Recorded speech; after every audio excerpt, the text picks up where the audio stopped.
All right, so hello to everyone joining us for the DDC or watching this video. Today, we are going to talk about the treaty counterplan that goes with the cyber or Article 5 affirmative.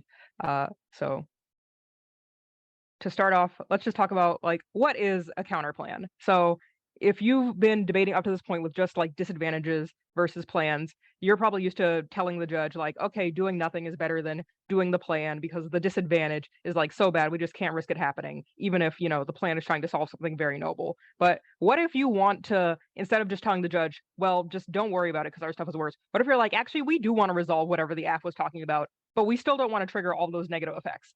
Then you can come in with your own counterplan, which essentially it's just like the app has their own policy action that they think is a good idea to solve some harms. You can come in and say, actually, we've got another idea to solve those harms, but we're going to do it without, all of the horrible unintended consequences that the other side talked about. So this is essentially you coming in and being we've got an even better plan that's going to do everything they did, but better.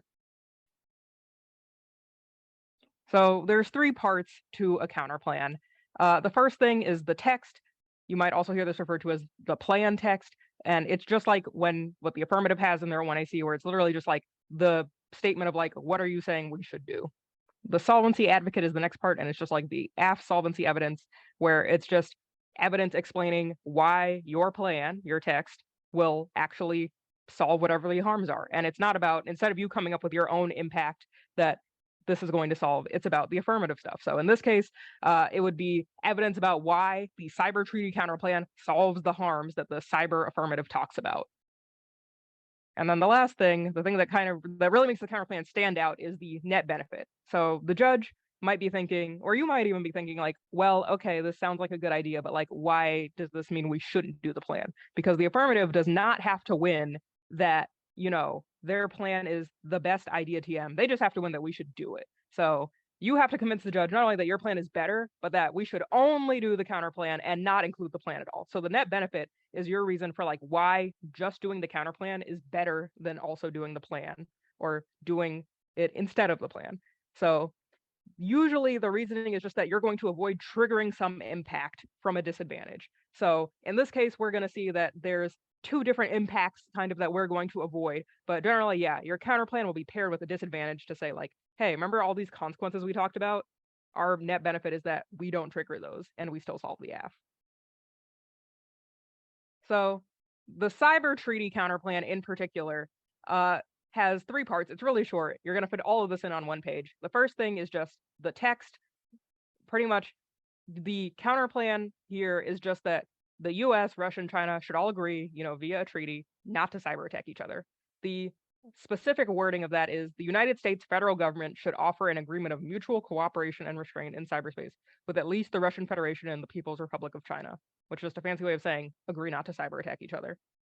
So the Solvency Advocate is just one piece of evidence, Kilobody from 2016, that talks about, why treaties are good for deterring cyber attacks without the use of red lines. So instead of doing the affirmative plan of oh, we're going to set a new threshold and we say, if you cross this, we're attacking, we're retaliating.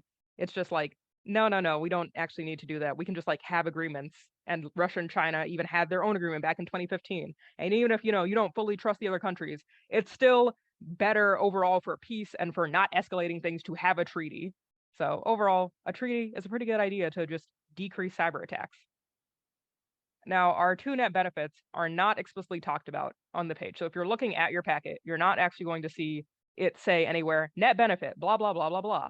But you all should know that the net benefits of this counterplan are, one, avoiding the international law disadvantage. So as a reminder, if you didn't see that, we have a previous DDC session where we talked about that. But the link to that is that the affirmative pretty much tries to, by changing Article 5 and saying, okay, well, now these cyber attacks can trigger an Article 5 response and we can all attack Russia and gang up on them if they do a cyber attack.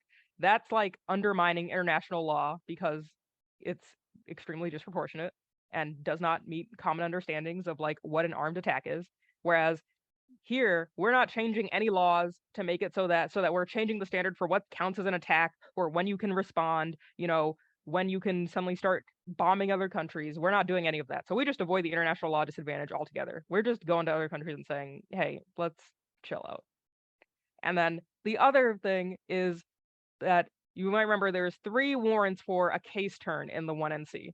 So the Lonergan and Mueller evidence specifically talks about how the plan is a bad idea because it's going to be bad for NATO as an alliance overall, and Article 5 because trying to turn a bunch of small scale cyber attacks that don't actually involve any like material concrete harm into these huge issues that, you know, force everyone to like get all up in arms, literally, is something that it'll be very controversial. It'll mean that, you know, all the NATO countries will be disagreeing. And overall, it kind of makes Article 5 look ridiculous to be like, yeah, Russia, you know, hacked our elections. Let's all get together and bomb them. So it's bad because for the alliance because of that. And then the Horowitz evidence from that case turn also talks about how pretty much it's just causes all of the NATO countries to get dragged in to our drama, which is bad. So the net benefits here are that we avoid violating international law or making it easier to violate international law and kind of making everything chaotic, and that we avoid all of the ramifications of kind of making it so that all of the NATO countries now have to agree to go bomb Russia if they like do a simple cyber attack on us. So these are our reasons why doing the counterplan alone is better than just doing the plan. And finally, there's an important thing to note, which is that even though we talked about like, oh, hey, you know, you don't have to just talk about disads, you are still welcome to do disads. And even if you get through the debate and you're like, you know what, I'm not feeling this counterplan, you can go back to just doing disadvantages. So you don't have to do the counterplan. As this meme suggests, you know, the ultimate idea here, if you're negative, is saying doing the counterplan. That is like the biggest brain idea. But doing nothing, i.e. the status quo, or just comparing the plan versus the disadvantage, is still better than just doing the plan. Doing the plan is still the worst option. So during the debate, if you just are like, you know what, okay, I don't think we're really winning, that this counterplan is better, or that, you know, it doesn't trigger these things, or, you know, whatever. If the app's doing a really good job answering it and you're not feeling it, later on in the debate, you can still go for just the status quo, just your disadvantages. You just have to tell the judge that you are kicking the counterplan or that you are no longer going for it. And then the judge is just like, okay, and will now be with you if you're just like, okay, we're just comparing the impacts. We're not trying to say that we solved the app anymore. But, you know, just some food for thought as we transition into the next part. Does the idea that the negative can just make the counterplan go away if they're not feeling it feel like a good idea to you? Like, does it feel fair to the other side? Does it encourage you to learn the counterplan that well? You know, those are just some things to have in the back of your head as we kind of move into the next part of this. But that's all for kind of like just a quick introduction to what counterplans are, what the cyber counterplan in particular is to go with the cyber app, and kind of how to implement it.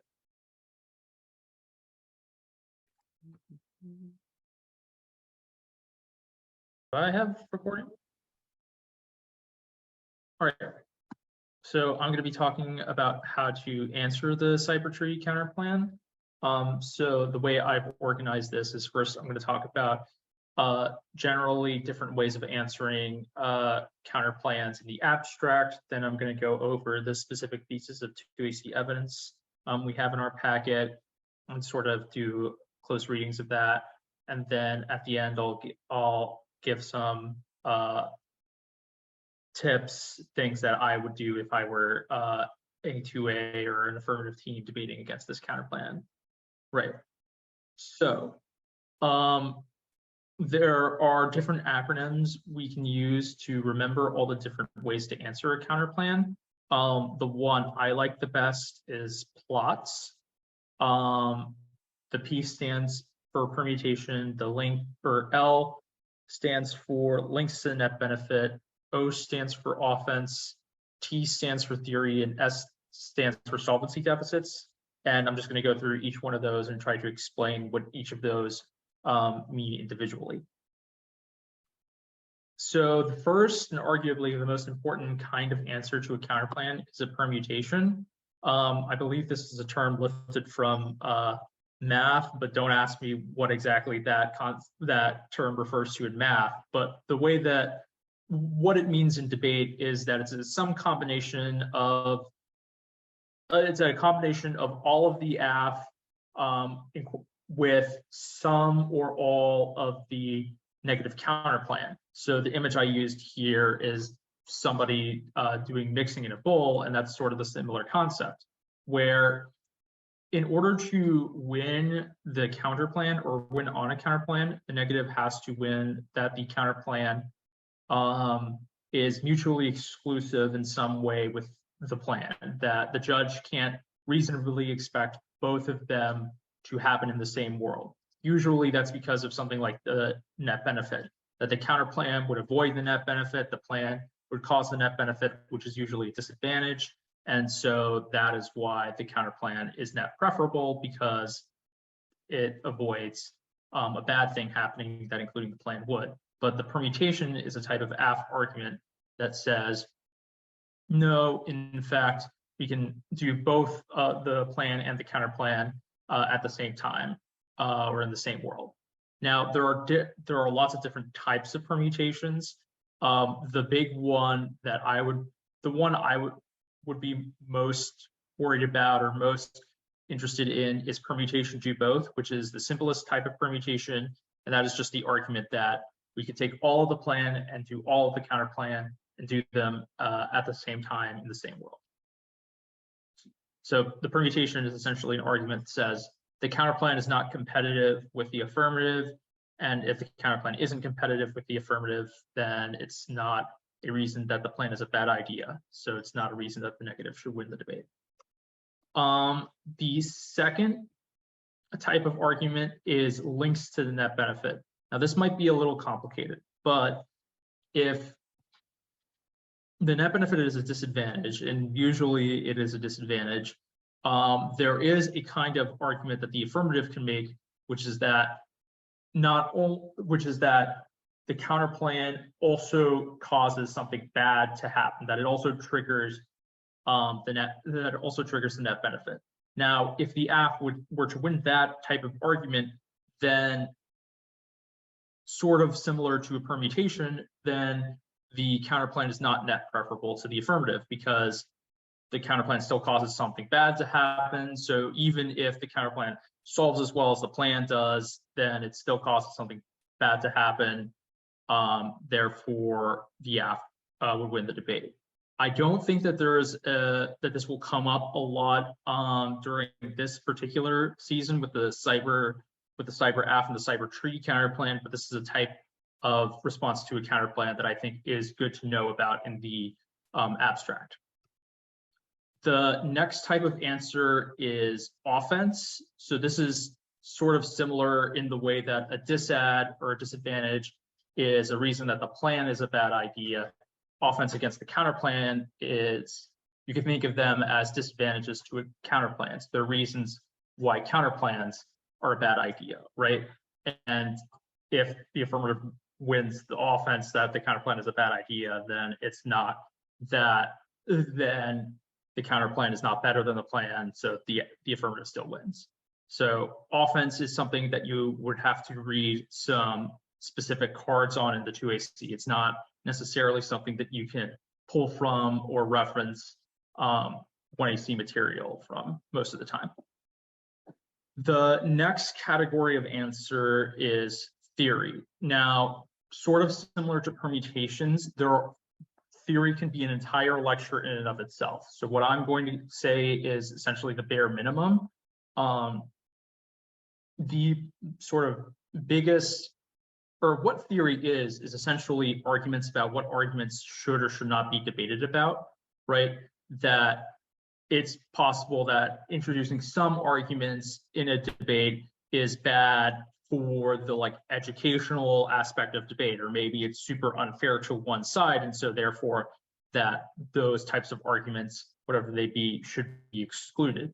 And as it relates to counterplans, the biggest, I guess, type of theoretical argument that an affirmative can make, or the type that is made most often, is what is called conditionality.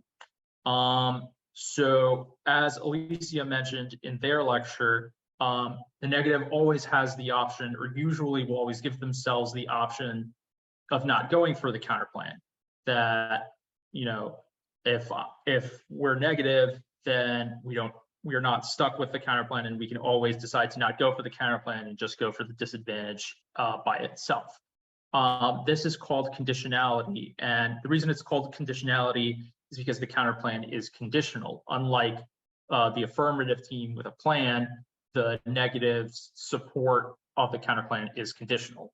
And some people will say, or there are some arguments that affirmatives would make in the debate that essentially says that is sort of a bad model of debate, that causes bad practices. So for example, one argument or for one affirmative argument against conditionality is that it sort of unfairly skews the 2AC. And by that, I mean, the affirmative always has to spend some time answering the counterplan in the 2AC, because if they don't answer the counterplan, then there's very little ways in which they could win the debate, because the counterplan would solve all of the AF and have a net benefit.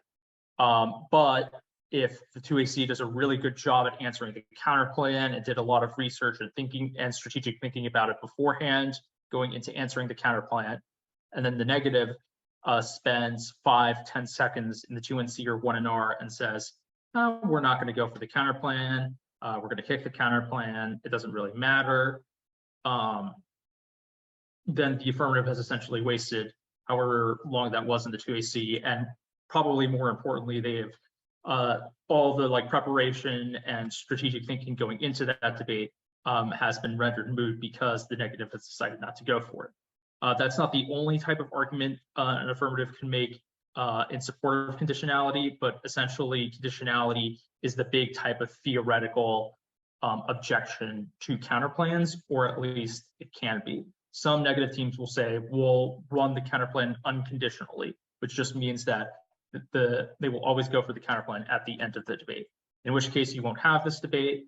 But most negative teams want to give themselves the option of not going for the counterplan. So if I were negative, I would always give myself the option. So I would always say it's conditional.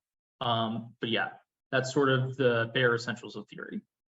The last type of answer against the counterplan is what is called a solvency deficit.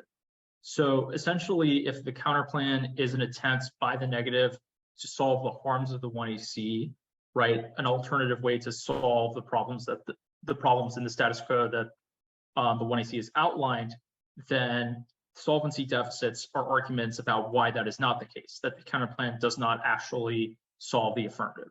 So in this way, if an affirmative wins a solvency deficit argument, they have won that the counterplan actually does not solve all of the affirmative, right? And since it can't solve all the affirmative, then it's not really a good counterplan because it's not doing its job. If the counterplan can't solve all of the affirmative, then essentially the negative is just left with the disad or the net benefit.